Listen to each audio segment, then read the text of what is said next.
Namaste and welcome to Naaree Talk, the show that gives you everything you need to overcome your limitations and live your best life. Hi, I'm talking to Erica Scott.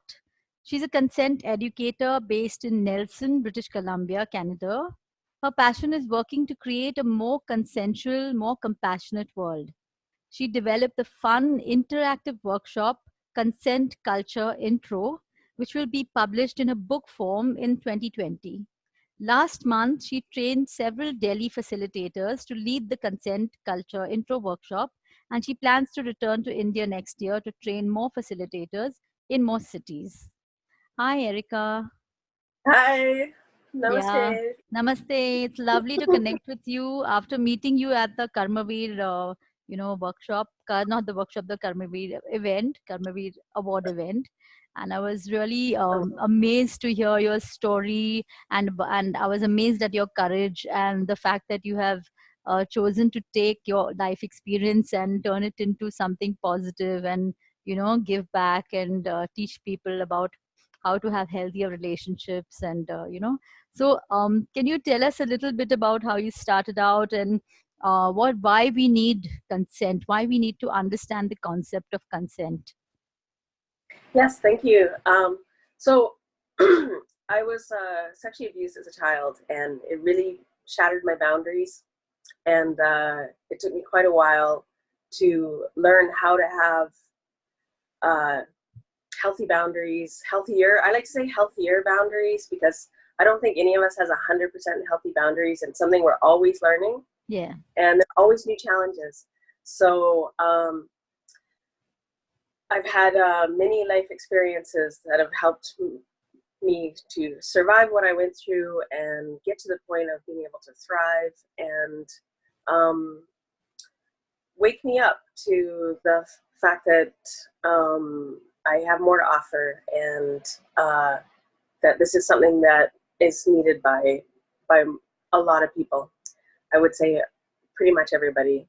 So um, after going through a health crisis several years ago, uh, I really felt knocked down. Literally, I couldn't get out of bed for months, and I just was like, I have to recreate myself again. You know, it's so exhausting. But then I learned it was a great lesson in learning to love myself and to see that, okay, what you're doing is not your life's purpose. It's not what you need to do something with more meaning. And so that's what brought me to learning how to teach consent culture.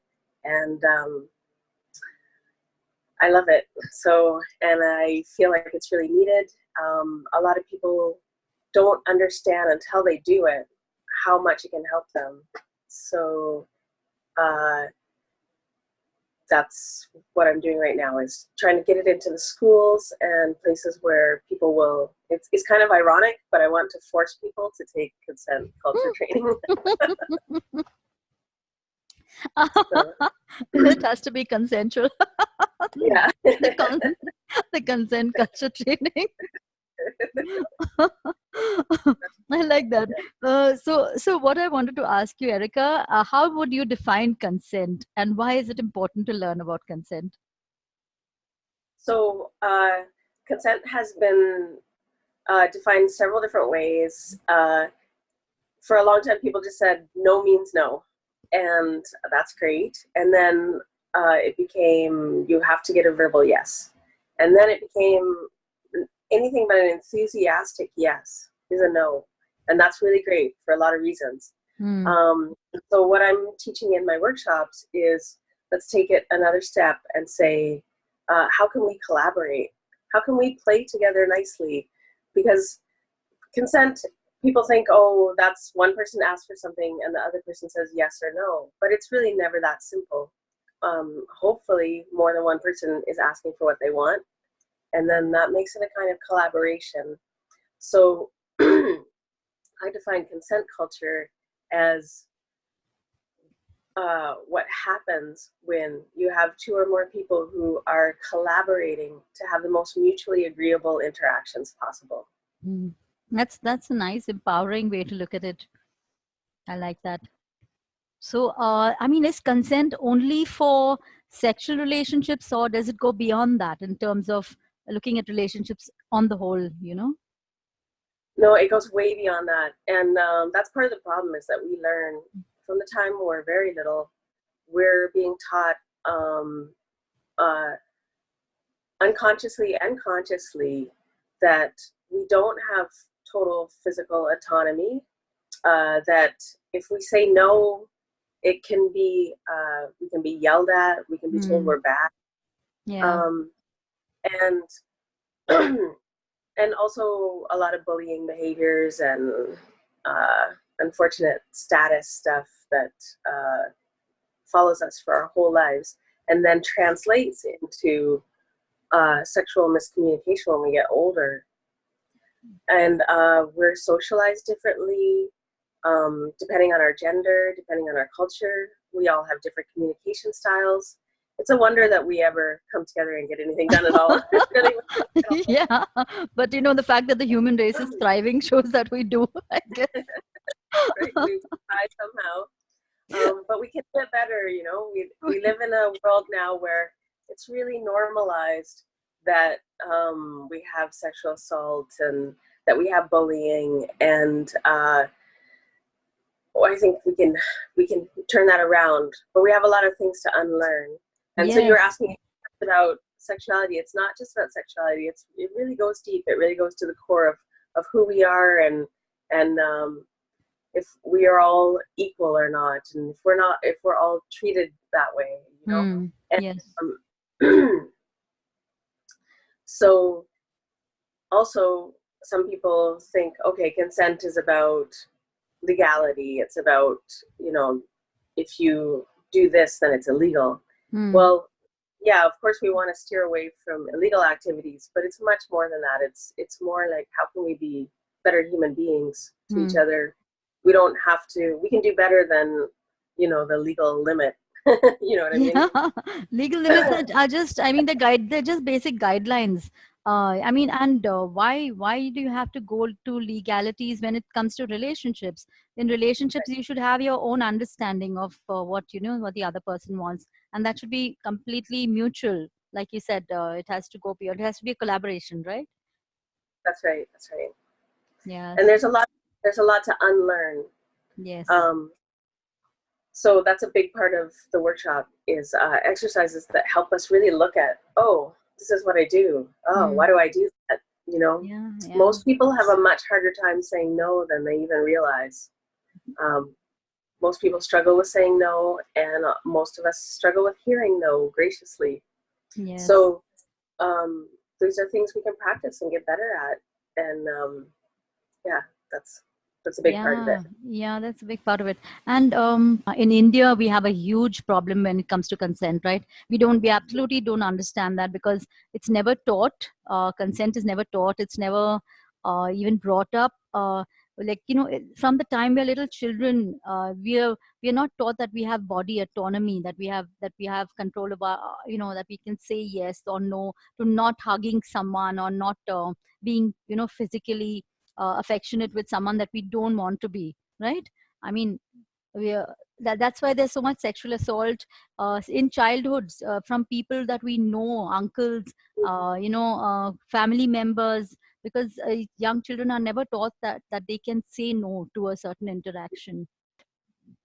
You know, one of the things I loved about being in India is that people, to me, the people in India are not in denial about the problem. Hmm. Like, I know there's this feeling that the problem is much worse in India. Mm-hmm. But when you look at the statistics Hmm. of how many people are assaulted, how many people are report being assaulted, how many reported assaults go to trial, they're really close.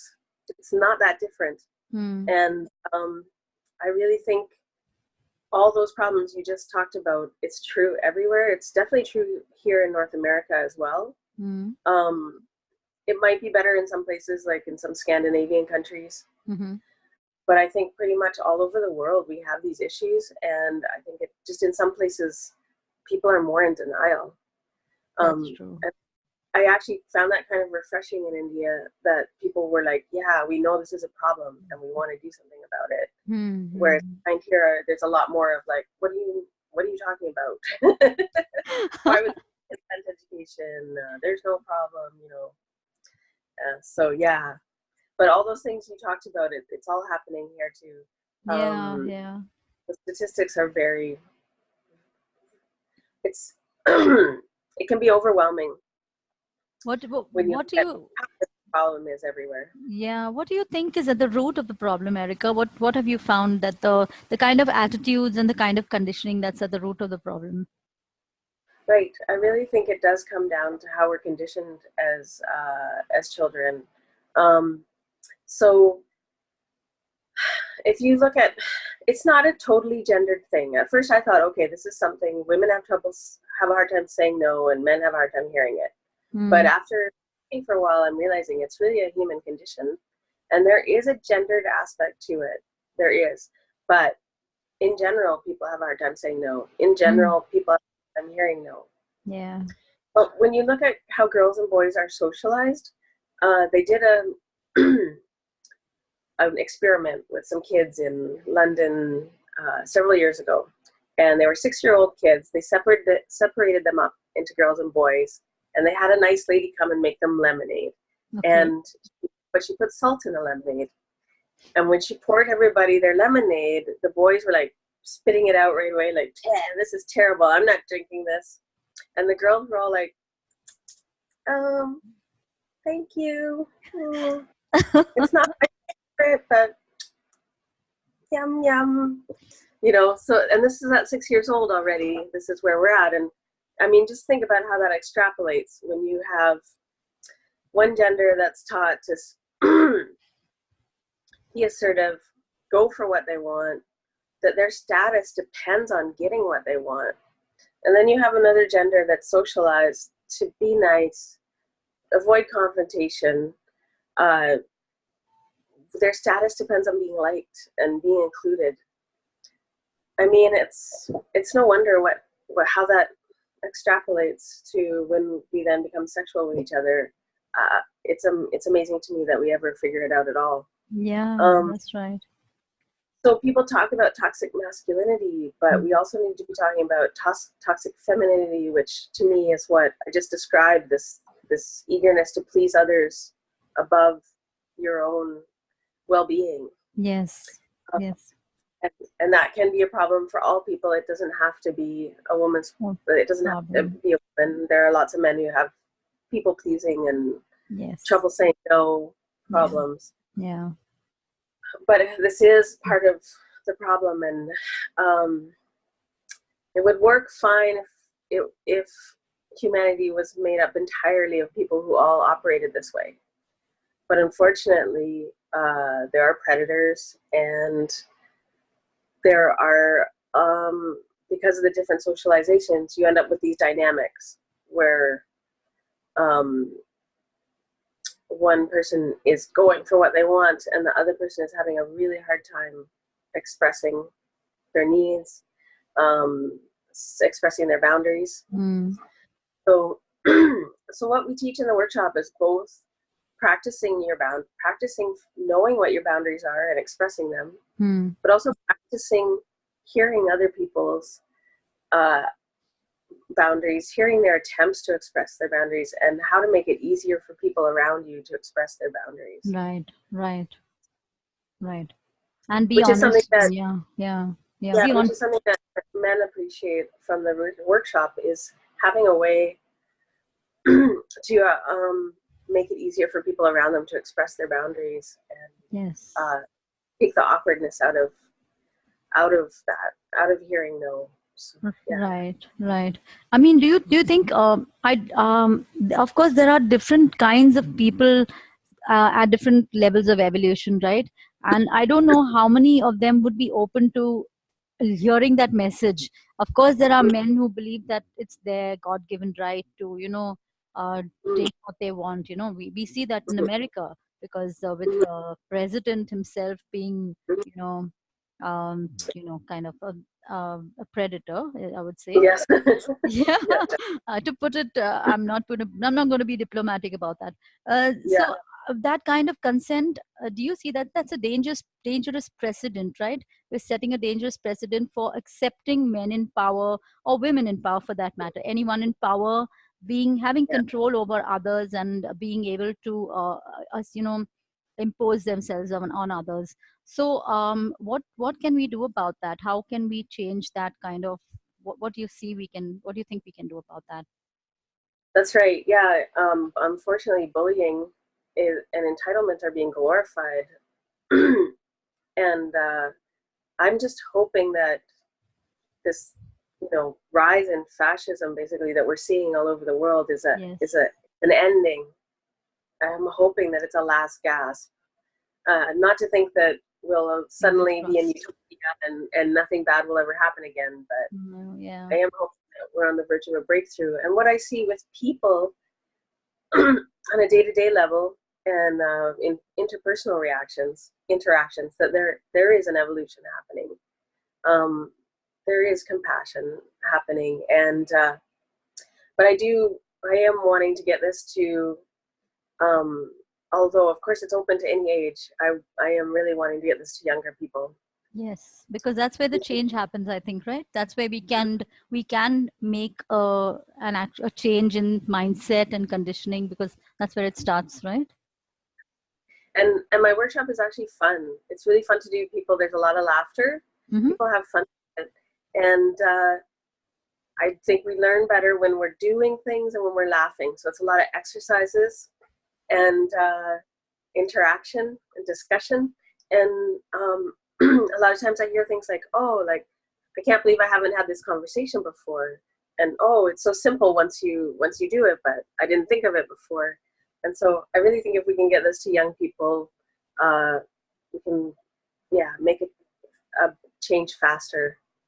So, I'm going to attend your workshop the next time you're in India. So so let me know oh, about that. WhatsApp me, because I'm really what do you say?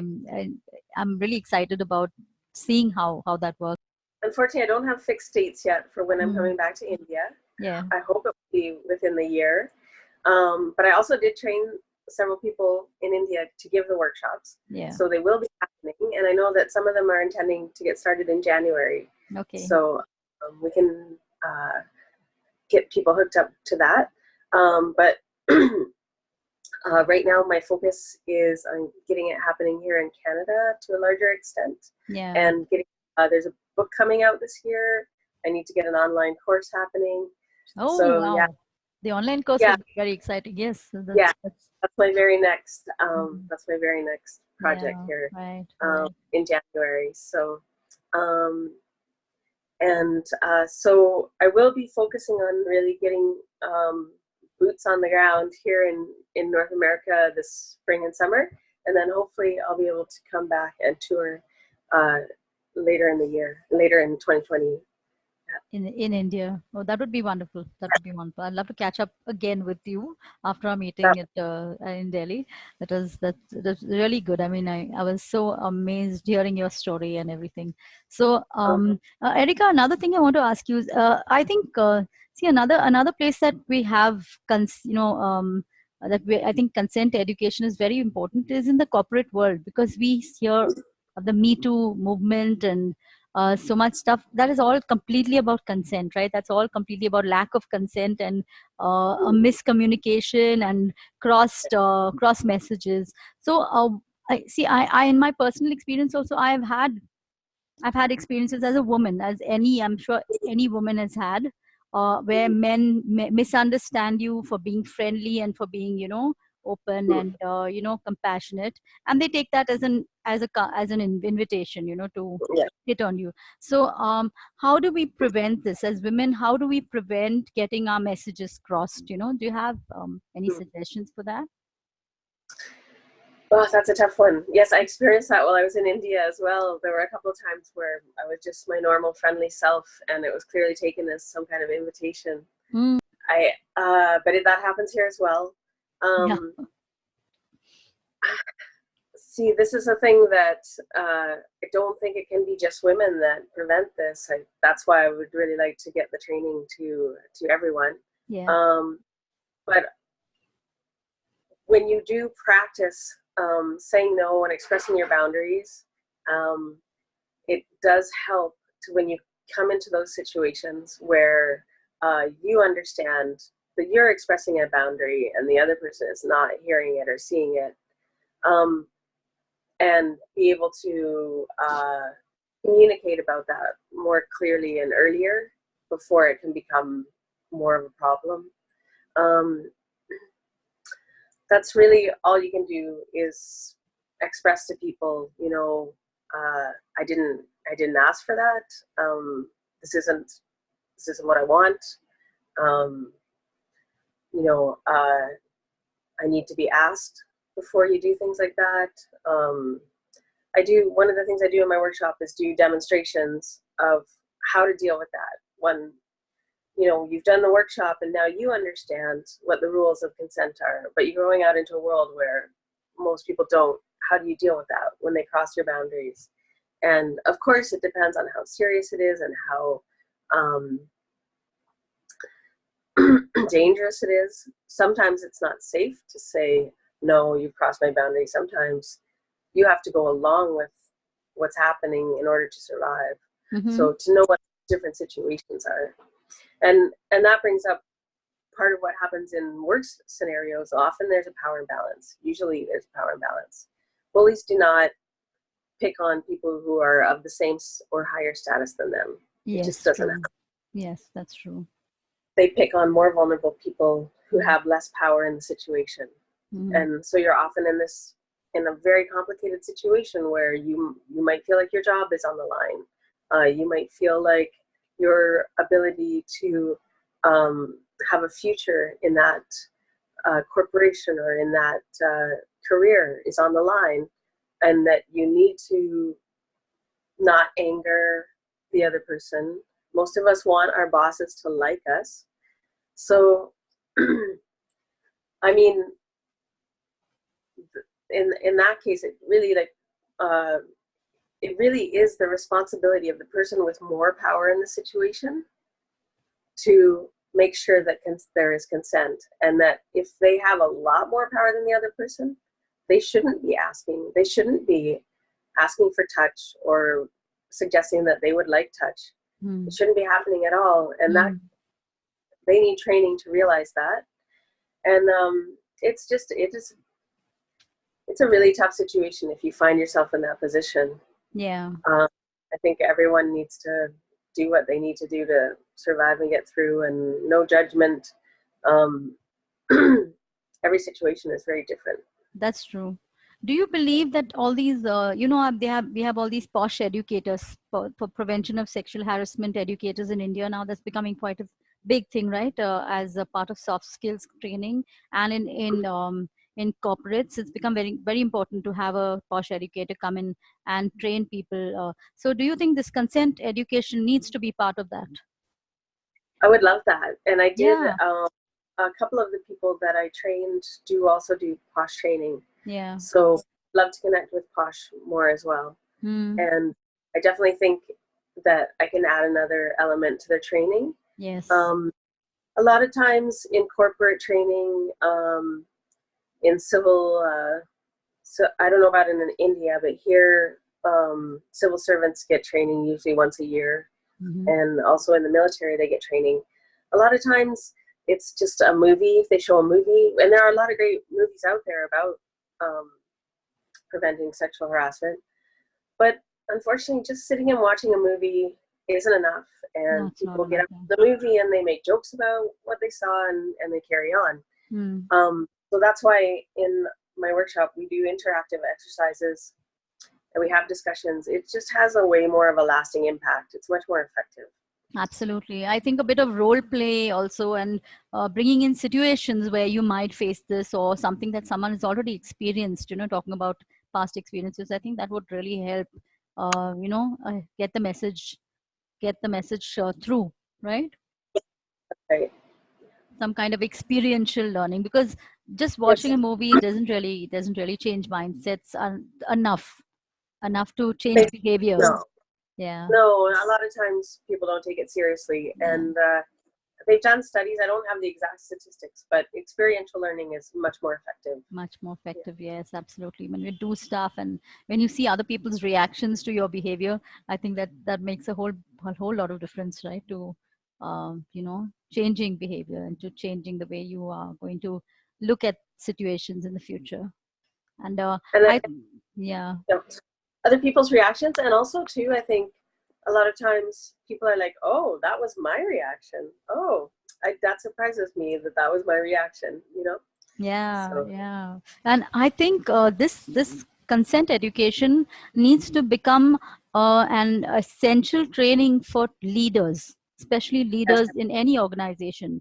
Because Mm-hmm. if the leader is, like we see it happening in America today, if the leader is corrupted, if the leader That's is boasting about his right. what do you say, locker room talk and stuff like that, and that becomes you know that becomes acceptable, then whatever work you're doing is for naught, because everyone else follows the leader, and then they're going to say, okay, if it's okay that he's doing it, of course, I mean, it's okay that I can do it. And that's becoming a trend. It's becoming a very unfortunate trend that we're seeing, so I Mm-hmm. think every leader, before they get into a leadership position or as they're growing up the ladder, should get consent education as part of their training, for leadership. That should become mandatory, I think, absolutely, because I agree. that's where abuse of power happens in leadership situations. Mm-hmm. So many leaders have been fired from their organizations because of because of the Me Too movement, which is, Mm-hmm. so I think that is another place that you could start, your workshops. I agree with what you're saying totally. I'm going to go a little off topic and say I think that we all need to understand a little more the psychology of leadership and people who are attracted to leadership as well. Um, Unfortunately, there is a certain portion of the population that has like varying degrees of psychopathy, Yes, true. and and they are really attracted to power. They're powerful positions, and they're often very charismatic, Hmm. very good at manipulating people. Yes, We yes. all need to become more aware of how this works and figure out what to do about it. Yeah. Um, I ideally would love to see leadership in the future be a matter of collaboration again, like teamwork, Hmm. rather than there be this kind of cult of Hierarchy. personality, Yeah, one yeah. leader kind of idea. Yeah. Yeah, yeah, the hierarchy. Yeah. So maybe flatter organizations where people are, not so much, what do you say, worshipped for their Right. leadership. Yeah, right. And where individuals don't have so much power, because I really do think too that when an individual is given a lot of power, it takes so much uh, in, internal strength to resist being corrupted. I really True. think That's true. Like they that's say, power, would be a power tall order. corrupts, power corrupts, Yes. and absolute power corrupts absolutely. Right. so, so yes, I'm sure that the draw, it's like I'm a Star Wars fan, so it's like the draw of the dark side, you know, Right. Right. Exactly. given to the dark side.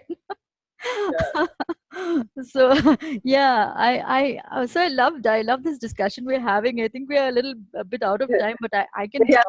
I can probably go on talking with you for hours, Erica, but I think no, we'll wrap it up right now, because I mean, I have a time limit on my recording also. So Yes. but I would love to do your workshop, and I would love to recommend it to other people as well, and I would love to see it becoming part of mandatory training in corporates, and at the school level. I think it's absolutely essential that we need this kind of education today. Wonderful. Thank you so much, Priya. I really Thank you, appreciate this. Erica. Thank you. Thank And keep in touch and connect with me when you get back to India. Thank you for listening to Naaree Talk. Visit Naaree.com and download my empowering guided meditation and work from home checklist so you can get started on your journey to emotional and financial independence. That's NAAREE.com.